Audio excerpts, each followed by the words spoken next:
Retour sur le plateau Equinoxoir, deuxième partie, c'est le temps du débrief, toujours en compagnie de Saint-Éloi Bidon, Valère Bertrand, Bessala, Lionel Kunkaba et Benoît Fedieu. Benoît Fedieu, j'attaque également, une fois de plus, avec cette situation des employés du Parc national, matériel génie civil, comment on fait pour vivre avec derrière 16 mois d'arriéré d'impayé, de salaire impayé. Comment on fait? C'est difficile. Quand c'est une structure étatique. C'est une structure étatique qui a une gestion autonome. Oui. Je voudrais dire ici que je compatis à la souffrance de ces nombreux Camerounais. Ce n'est pas déjà facile.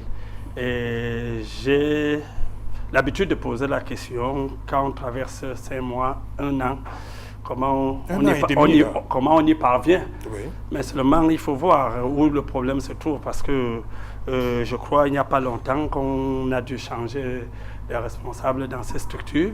On croyait que c'était ça le problème? Bon, la solution? Savez, il y a une fois que les employés, n'est-ce pas, en masse, font une dénonciation collective et même s'ils n'ont pas raison, ils arrivent à faire pression. Lorsqu'on n'a pas changé de dirigeant, ils se disent que leur problème ne trouvera jamais solution. Et si peut-être le problème, il est de fond, il faut bien se regarder. Est-ce que l'entreprise a même une rentabilité permettant même de supporter la masse salariale? Ça, c'est des questions qu'il faut poser parce que le Mad Génie, c'est des entreprises qui devront quand même être très, très, très actives. Mais quand on voit le fonctionnement de ces entreprises... Pourquoi elles ne sont plus actives, selon vous? Non, il y a plusieurs raisons. On a des problèmes économiques qui ont frappé une grande partie des entreprises. On peut pas... Vous savez, le problème peut être non. La vérité, vous n'avez aucune banque de vérité ou encore aucune science infuse pour dire la vérité. Vous n'avez... Bon, écoutez, non, c'est très simple de le dire ainsi, mais il faut que vous ayez essayé pour pouvoir tirer des conclusions. Quand vous n'avez pas encore géré quelque chose, comment vous pouvez tirer des conclusions? Nous avons une société, il faut voir comment elle fonctionne. Nous avons bien dit que la société doit être rentable pour pouvoir supporter des charges. Si la rentabilité ne peut pas compenser cela, alors qu'est-ce qu'on doit faire? Mais je ne peux pas questionner tout de suite la responsabilité des managers. Oui, ça, il ne faudrait pas que je fasse un travail superficiel. Oui. Nous ne pouvons pas rester faire dans notre imagination et dire, bon voilà, le problème c'est au niveau de management. Mais je pense tout simplement qu'il y a quelques difficultés dans ces sociétés et des difficultés de fond qu'il faut, n'est-ce pas, chercher pour pouvoir résoudre ce problème-là. Lionel, vous dites que Benoît Fedieu ne dit pas la vérité aux Camerounais. Dites-nous donc la vérité par rapport au Mad Génie. Vous savez, depuis 32 ans que le social-démocratique Front est dans le jeu politique, nous décrivons tous ces mots-là. Et nous essayons d'attirer l'attention des Camerounais surtout ce mauvais management que le RDPC prône. On ne peut pas avoir une entreprise comme le Mad Génie sur pied. Cette entreprise, à un moment donné, était l'une des entreprises les plus équipées du pays. Et on ne sait pas comment est-ce qu'on se retrouvait à voir que les ingénieurs qui sont formés au Cameroun vont chercher du travail ailleurs au lieu d'être employés par cette entreprise citoyenne qui devait aider à développer le pays. Parce que le but de la création d'une entreprise comme Mad Génie, c'était de développer le pays. Et si aujourd'hui on est incapable de pouvoir absorber ceux-là qu'on forme dans les écoles polytechniques et toutes autres grandes écoles pour pouvoir les mettre au travail et les permettre de fonctionner, ça devient difficile. Regardez les entreprises qui viennent d'ailleurs et qui gagnent des gros marchés ici. Cet argent-là va partout. Et pourtant, l'État pouvait se concentrer et reformer bien cette entreprise et absorber les jeunes qui sont formés dans les grandes écoles et qui sont en train d'aller. Beaucoup meurent là parce qu'ils cherchent à aller chercher autre chose ailleurs et ils meurent en traversant la mer. Et d'autres sont dans les pays et souffrent dans des pays voisins. Donc je crois que c'est un problème de mauvais management. On ne peut pas avoir une entreprise comme celle-là et on est incapable de pouvoir exécuter les travaux sur le terrain. Pourquoi est-ce qu'on doit aller chercher les entreprises étrangères? Et pourtant, on a le Mad Génie, on a le génie militaire et on a plusieurs autres trucs. Quand je regarde, par exemple, les travaux qui ont été faits par le Mad Génie et le génie militaire, mais c'est des trucs qui sont durables. Pourquoi on n'est pas se concentrer et investir là-dedans? C'est quoi le réel problème? et le problème est connu. Voilà. Valère Bessala, vous également, hein, vous pensez que... Qu'est-ce qui explique que le Madjeni, les employés soient aujourd'hui à réclamer 16 mois? Pourquoi ça ne fonctionne pas de ce côté? Management, c'est quoi le problème? Oui, c'est un problème de management et d'une absence de vision. Parce qu'il faut rappeler que le Madjeni, peut-être pour ceux qui l'ont oublié, c'est une entreprise qui a été créée en 1967 par le président Ahidjo. Et justement, en 1970, elle a été transformée en entreprise, en société commerciale à caractère industriel. Et je crois depuis 2015, elle est devenue un établissement public. Et dans les années 80, on a transformé l'une de ses missions, parmi lesquelles ces missions, et parmi ces missions, là, la location d'engins de génie civil. Donc, c'est une entreprise qui a subi des mutations au fil du temps. Donc, le président Ahidjo avait une grande vision. Mais on ne comprend justement pas pourquoi cette entreprise-là est tombée sous le renouveau, parce que peut-être on a géré mal. Mais je crois aussi que la logique de gestion du Madjeni a un peu fauté avec les aînés, puisqu'en fait, il me semble très bien dans l'émission que le Madjeni était une société qui avait été créée dans le but de pouvoir suppléer les besoins de l'État dans le domaine des travaux publics et de tous les autres travaux de bâtiment. C'est cela qui avait été fait. Ça veut dire quoi? Ça veut dire qu'en fait, le Madjeni est très exactement dans le civil ce que le génie militaire est dans l'armée. Oui. Faites très attention.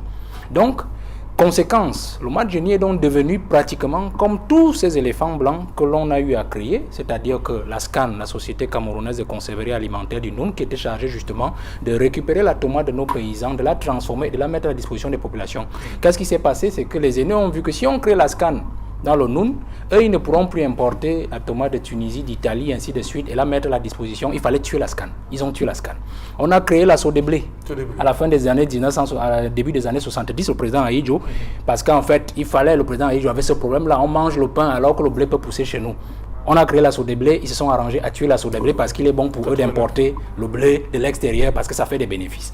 On a créé la Semerie à l'extrême nord, qui agissait souvent à l'extrême nord et dans le nord justement pour nous donner une suffisance alimentaire, notamment sur cette denrée-là, ces céréales-là. Ils ont tué la sèmerie. Et comme les paysans ne vivent que de ça, ils ont continué à cultiver le riz. Ils ont même trouvé un moyen de vendre le riz camerounais au Nigeria afin de dire au président, nous ne produisons pas le riz, il faut importer, on nous donne encore de l'argent, on nous donne encore des réductions. Voilà ce qui se passe donc avec le Madjeni aujourd'hui. C'est-à-dire qu'il préfère, lorsque vous êtes maire, il donne qu'il décerne un marché à un ami au quartier qui aille chercher le matériel d'une autre entreprise privée et on gonfle les factures que de donner ce marché au Madjeni. Donc le Madjeni est un peu comme Cameco aujourd'hui. C'est-à-dire que nous avons une compagnie aérienne, mais où aucun de nos dirigeants n'entre pour voyager.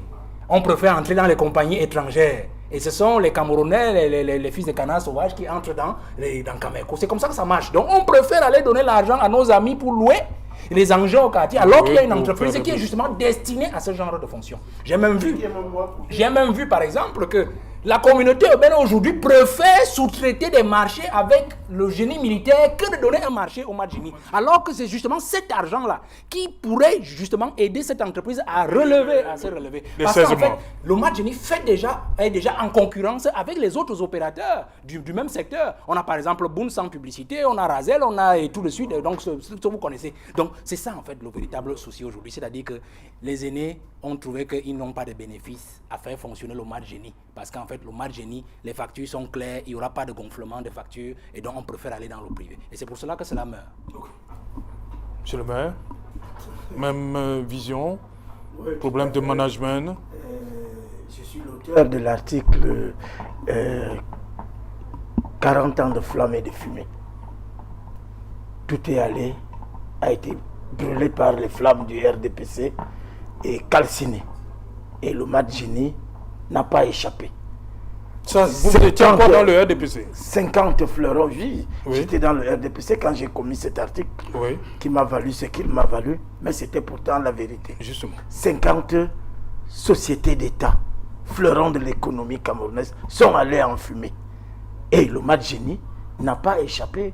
Pourtant, quand le président Ahidjo créait le Madjeni, c'était l'instrument par excellence de l'aménagement du territoire qui devrait accompagner la décentralisation.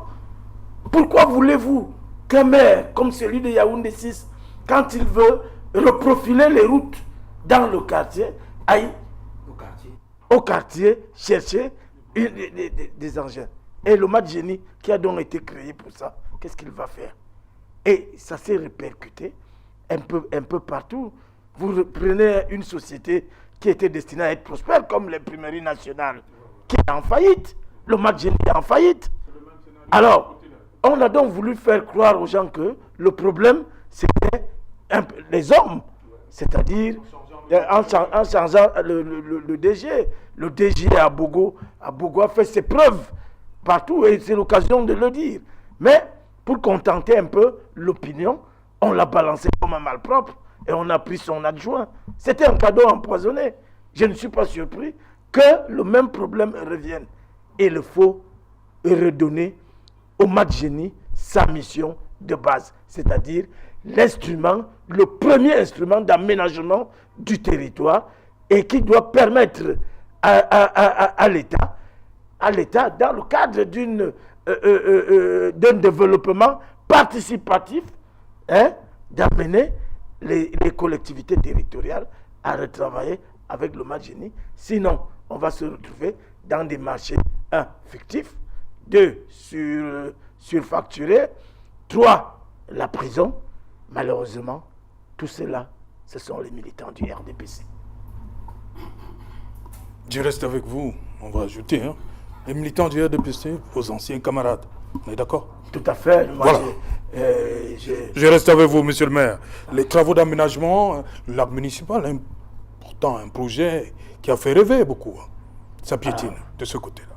Vous savez, le président Biya nous a dit un jour que le Cameroun sera un vaste chantier, et ce sera la finalisation de la politique de grande réalisation. Mais sauf que les grandes opportunités ont remplacé les grandes réalisations. Malheureusement, on se retrouve en face d'une grande désillusion. Ça, vous ne pouvez pas nous dire qu'on a mis tant d'argent pour organiser une CAN, des milliers de milliards, monsieur. Et regardez l'état des routes dans la capitale. Je suis en train de commettre un article pour dire il y a une des villes poubelles. Je crois que... Hier, les téléspectateurs du journal de Cédric Noufélé, hier, on vous a vu avec Marcelin Gansop à Etetak. Je passais à tout hasard. Ouais. Je suis un... Et la question que j'ai posée aux panélistes hier, est-ce que le nom, vous qui êtes de la forêt, vous savez à quoi ça renvoie, Etetak? Est-ce que ce nom suit ce quartier-là? Tout à fait. Par rapport aux images que vous avez vues hier? Tout à fait. C'est-à-dire que le nom du quartier colle avec les images. Et c'est dommage parce que nous avons des intelligences. Moi, je suggérais autrefois dans des conseils de communauté qu'on jette des ponts. Qu'on jette des ponts et qu'on élargisse le lit de la rivière en dessous. Comme ça, les gens passeront au-dessus et la rivière, si il y a blocage, on n'aura qu'à la curer. Mais malheureusement, vous avez l'impression que les marchés sont permanents, parce que si on fait un travail définitif, qu'est-ce qu'on va budgétiser pour se partager l'année prochaine?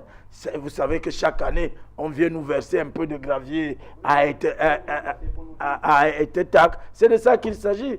Vous allez voir, bientôt on va casser un peu la petite barrière du nouveau monument du Premier ministère pour trouver que ce n'est pas bien fait, on peut encore améliorer, ainsi de suite. Ça s'est passé à la CNPS comme ça s'est passé au rond-point Loncac, ça s'est passé au rond-point Bastos. C'est comme ça que ça se passe. Non, ça ne peut plus continuer comme ça. Parce que... Mais pourquoi vous êtes donc surpris par ce qui s'est passé à l'Assemblée hier? Aristide Mono dit souvent Piakabona la Djom Tarbo. Piakabona Tarbo. Voilà, Aristide Mono. L'hôtel. Pourquoi vous êtes donc surpris avec ce qui s'est passé à l'Assemblée? Le fameux hôtel qu'on avait appelé l'hôtel de la Cannes. Oui. Un hôtel 5 étoiles. La Cannes est terminée. L'hôtel n'est même pas. La fondation n'est même pas implantée.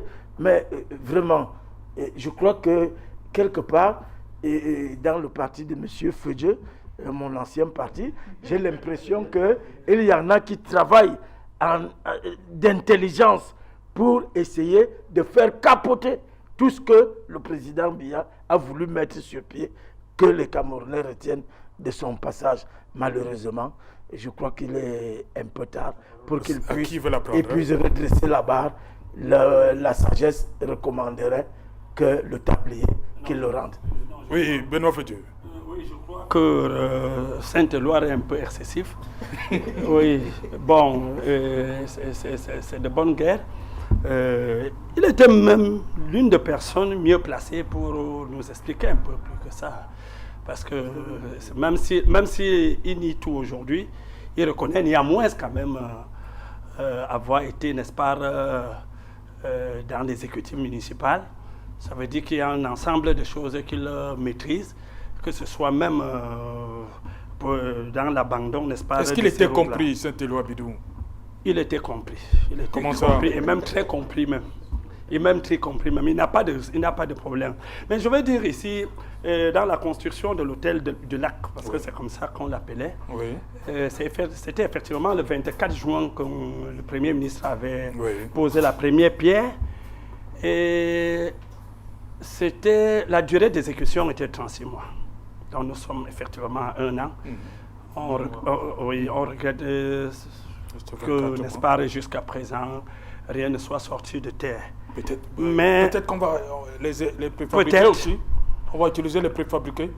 Entre autres, je ne suis pas déjà ingénieur en génie civil parce que là, on a déjà brûlé. Mais ce que je pense, c'est que effectivement, quand le temps passe, il faut chercher à savoir qu'est-ce qui ne va pas, parce que nous connaissons qu'il y a beaucoup de problèmes de procédure chez nous. Et quand on se retrouve à ce niveau, je crois savoir que le déblocage, puisque l'hôtel n'était pas financé, l'hôtel avait un coût de 83 milliards. Vous comprenez que 83 milliards, vous connaissez un peu que le financement, il n'était pas entièrement fait par l'État du Cameroun. Donc, je vous dis que le financement de ce projet-là était de 83 milliards. Ça devait prendre 3 bâtiments, il devrait avoir les aires de sport, les aires de jeu, et ainsi de suite. Donc, alors, ne devant pas connaître un financement de l'État du Cameroun, il faut donc comprendre qu'il y a toute une piste à prendre, n'est-ce pas, pour que cela puisse oui. Donc, écoutez un peu. Donc, moi, je dis, je pouvais questionner l'avancement du travail, comme tout le monde, juste en me focalisant sur déjà la disponibilité de fonds. Est-ce que les fonds sont disponibles? Est-ce que la société qui exécute a des fonds? Et quand on y approche, on dit, il y a la régulation d'un certain nombre de choses. Et moi, je dis, jusqu'à ce niveau-ci, je pense que la seule réalisation dont le président Biya peut se vanter aujourd'hui, c'est le port en eau profonde d'Acadie. Parce qu'il a été... Non, vous avez tout faussé. Jusqu'à présent, on ne peut pas encore tirer toutes les conclusions. On permet à Benoît Fedieu de chuter. Je dis tout simplement que jusqu'à cette date-ci, ça veut dire 12 mois après, il y a, n'est-ce pas, une lenteur dans l'exécution des travaux. C'est presque stoppé. Mais la présence des engins signifie qu'il y a quelque chose en attente, même si ça prend le temps. Okay. Donc moi, je dis, on ne peut pas encore tirer des conclusions. Vraiment, on doit garder notre mal en patience. Merci. Oui, Lionel. Le projet qui a été mis sur pied, ce projet est fait de 3 compartiments. Il y a un compartiment qui est compartiment hébergement, l'hôtel 5 étoiles. Il y a un compartiment qui est fait pour des bureaux à usage location commerciale et il y a un autre compartiment qui est un compartiment touristique. Maintenant, M. Fedieu vient sur ce plateau nous dit que l'État a lancé, le Premier ministre est allé représenter le gouvernement du Cameroun, poser la première pierre d'un projet dont le financement n'était pas garanti. On est en train de voir le ministre des Finances monter, descendre pour acheter les eurobonds et ceci, monter, descendre. Qu'est-ce qui se passe que nous nous retrouvons aujourd'hui à 12 mois, alors que le délai de 36 mois, je dis bien 36 mois a été donné pour réaliser ce projet. Nous sommes à 12 mois, on voit que la barrière en tôle qui est là et qui se sont même déjà renversés des autres côtés. Des engins que vous dites qu'on dépose là, on voit les engins déposés dans des chantiers partout.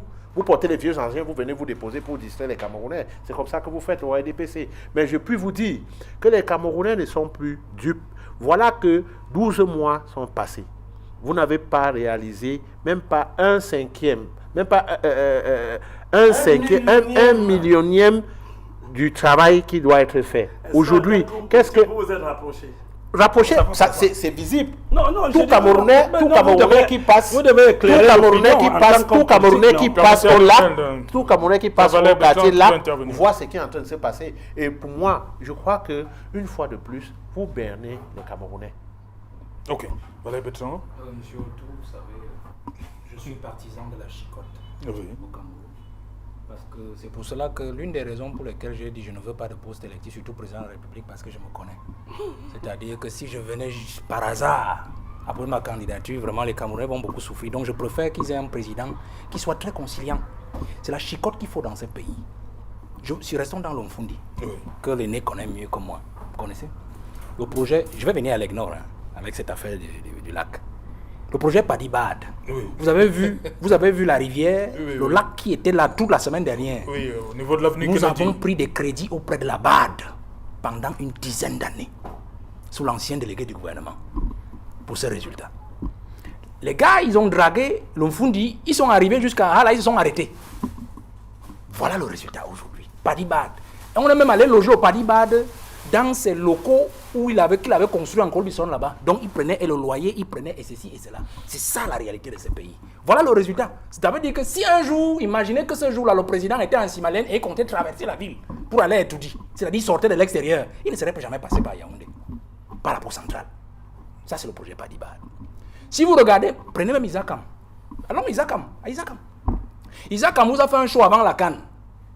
On veut l'argent, on laisse les poubelles, c'était un chantage. Dès qu'on leur a donné l'argent, ils ont disparu. Les poubelles sont restées. Souvenez-vous, en 2015, cette même communauté ébène, sous l'ancien délégué de gouvernement, avait acheté près de 200 camions à 200 milliards. Je me suis posé la question, est-ce que chaque camion valait 1 milliard? Pour Isaac comme là. On nous a vu à l'esplanade, là, je me souviens, dans votre télévision, justement, Equinox, vous avez fait un tour dessus, où on avait exposé les camions à l'esplanade de l'hôtel de ville, on dit, voilà 200, vraiment, il n'y aura plus de problème de pouvoir à Yaoundé. Jusqu'aujourd'hui, vous avez ces problèmes. Allons-y, laissez l'affaire là. Vous avez une compagnie de bus. Le bus. Il y a eu le bus ici. Ils ont injecté l'argent. Ils ont coulé l'affaire. Après, ils sont revenus un an après, quand les Camerounais avaient oublié. Ils ont encore créé, avec le même bus, mais avec un autre nom. Ils l'ont appelé Stacy. On prenait des cartes ainsi de suite, on marchait dans la ville. Le bus là, allez voir les épaves qui sont là-bas. Il y a même des chauffeurs là-bas qui font avec certains bus le taxi, c'est-à-dire à leur propre compte. Quand vous voyez un bus fonctionner là, ce n'est plus l'entreprise, c'est un cadre de l'affaire là qui est en train de récolter l'argent en ville et qui passe à l'heure. Voilà un truc. Vous arrivez donc sur cette affaire du lac. Autour. C'est ça le déficit de maturation des projets d'un. Mais il faut savoir que ce n'est pas de ça qu'il est question au fond. Les aînés ont développé une technologie du détournement des deniers publics. C'est-à-dire qu'ils ont compris que comme ce pays, c'est le pays des discours, alors on dit au président de la République, voici la maquette. Comme ils avaient fait par exemple avec la Cannes, où ils disaient au président, on partait filmer les rues d'Alger et d'Égypte, on disait au président, voici ce à quoi ressemble Yassa, l'entrée de Douala, jusqu'à ce que les gens viennent dire au président, ce n'est pas cela ici aujourd'hui. C'est la même chose qu'ils font au président. Ils prennent des maquettes, ils montrent au président et disent voilà ce à quoi le lac central va ressembler. Le président est d'accord, il dit engagez le Cameroun dans le crédit. On va prendre le crédit auprès des bailleurs et dès que l'argent est là, qu'est-ce qu'ils font? Ils envoient l'argent dans leur compte personnel, ça produit des intérêts et puis on va planter les engins comme M. Kongaba disait tout à l'heure là. On donne l'impression que quelque chose a passé. On construit une barrière de sécurité et on se dit on va attendre. On est même allé jusqu'à briser, casser les édifices publics parce qu'il y avait le ministère de l'énergie, il y avait beaucoup de ministères de transport et tout ça. On les a nettoyés. Ils étaient allés en débandade dans les ministères, bousculés à gauche, à droite, ils sont allés occuper l'immeuble de l'émergence qu'a construit la CNPS. Vous imaginez? C'est ça le véritable pays d'aujourd'hui. C'est la prison, monsieur Autou. Il faut la chicotte. C'est pour cela que nous disons toujours que nous, les jeunes, nous voulons que Paul Biya évacue la classe politique là pour au moins 80%. C'est-à-dire que les 80% de ces gens-là dont nous ne voulons plus voir là, qu'ils s'en occupent pendant qu'il est là, les 20 autres pourcents, on va s'en occuper. C'est pour cela que je veux que M. Kongaba me concède toujours que dans le SDF, il nous faut un jeune à la tête du SDF. Moi, je demande, même si vous ne pouvez pas le demander, je sais que vous en avez l'appareil, vous ne pouvez pas le demander, mais moi, je demande pour vous au chairman. Mettez-nous un jeune à la tête du SDF. Quelqu'un de crédible. Non, laissez, moi je parle pour vous, ne parlez pas. Pour dire ceci, monsieur Autou, il faudrait que les Camerounais comprennent, comme je le dis souvent, que nous sommes dans un pays où tout ira mieux après Paul Biya. Mais nous devons d'abord aider le président de la République à nous nettoyer de ces gens-là. Parce que s'il s'en va, Autou, 200 milliards, 150 milliards dans leur poche, dans les comptes en banque. J'ai même appris quelque part, je n'ai pas encore vérifié l'information, qu'on a même découvert combien de centaines de milliards ou de milliers chez quelqu'un où ils cotisaient. Apparemment, c'était lui leur caissier, où ils ont creusé un gros trou avec la climatisation dans les maisons pour faire ce genre de choses-là. On va pas s'en sortir parce qu'ils seront en mesure même de payer le peuple camerounais 10 000 pour aller encore voter et ils vont nous imposer notre candidat. Donc, Paul Biya, le président de la République doit d'abord nous débarrasser de 80%. Le reste, on va s'en occuper. C'est un seul décret, monsieur Otou. Un seul décret et on arrange tout le pays. Ok, merci cher monsieur d'être venu. Voilà, nous sommes arrivés. Monsieur le maire, heureusement, on a 30 secondes. Hein. Je veux juste dire en 2 mots qu'il ne faut pas laisser mourir le match génie. Voilà. Il faut que les uns et les autres prennent conscience que le match génie est en faillite, a besoin d'être recapitalisé, sera plus utile que jamais avec la décentralisation. Voilà. Et que ceux qui ont en charge les grands projets structurants fassent comme ceux qui avaient en charge la construction du port autonome de Kribi. Alors, 30 secondes. Le Cameroun...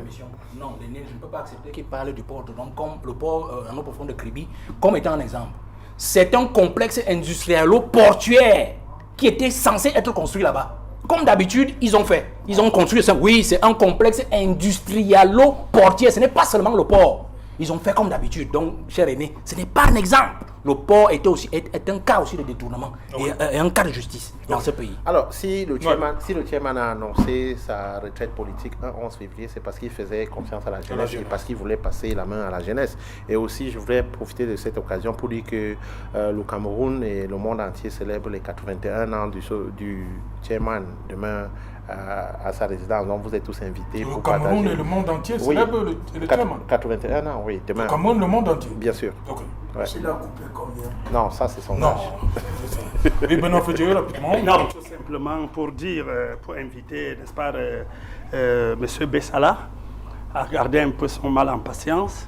Et je crois qu'il est très alarmiste et ceci, c'est bien, mais seulement lorsque c'est trop, il peut laisser l'essentiel. Le président Paul Biya s'est résolument engagé dans la moralisation de la vie publique. Il n'apprend pas aujourd'hui et je crois que c'est le seul président au monde qui a envoyé autant de collaborateurs derrière les barreaux. Ah bon? Merci. Merci cher monsieur, merci Benoît, merci Lionel, merci monsieur le maire, merci Valère. C'était un plaisir de vous avoir une fois de plus. Madame, Monsieur, nous sommes donc arrivés au terme de ce numéro Equinox. On se retrouve demain lorsqu'il sera 19h pour, bien sûr, un autre numéro. Nous sommes encore à Yaoundé. Rendez-vous demain à 19h. Bonsoir tout le monde. Bonsoir.